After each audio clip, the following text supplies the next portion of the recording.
Enkumi n'enkumi z'abakkiriza mu bitundu eby'e Wakiso beetabye mu kutambuza omusaalaba nga bajjukira okutulugunyizibwa Yesu kwe yayitamu. Batuuseeko mu malwaliro, amasomero n'ebifo eby'enjawulo nga bano bakya batubuulira ensonga lwaki beetabye mu kkubo ery'omusaalaba. Olwange ebyokulya ebisiyaga, kulya enguzi, kubonyaabonya abantu bannaffe n'okwegaana Yesu okugenda mu maaso mu nsi yonna. Siyaga, obubbi, obutemu, byonna biri mu ggwanga lyaffe.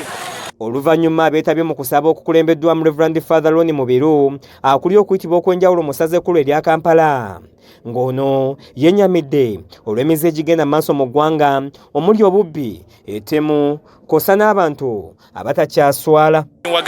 Twagalane tuleme kubeera bannanfuusi, tubeere kubeera bankwe. Yuda yali amu mukama we olukwe. Abantu bameka abalidde mu bannaabwe enkwe ku mirimu? Abantu bameka abalemesezza bannaabwe okutereera ku mirimu? Abantu bameka abalemesezza bannaabwe obufumbo? Abantu bameka abalemesezza bannaabwe ebifo ebirungi naddala obubi obuweereza olw'enkwe, olw'ettima, olw'effutwa, olw'omunnanfuusi, olw'okugaana okusonyiwa n'ebiringa ebyo. Asinzidde wano naawe abantu amagezi okozesa akaseera kano okwezza obujja era basabire Kabaka owa Buganda Ronald Mwenda Mutebi II awangaale. Bannange twagalane, bannange tusonyiwagane, bannange buli omu ayambe munne, buli omu alabe munne Kristo. Nange kyembagaliza naddala n'obubaka nga tusabira ne Ssaabasajja naddala ku myaka gino nga Buganda bwe tukubiriza okumusabira, tusabira kitaffe naddala Ssaabasajja Omukama mwongere emyaka mingi egy'obulamu egy'obuwanguzi ng'atutwala mu maaso mu Bwakabaka buno.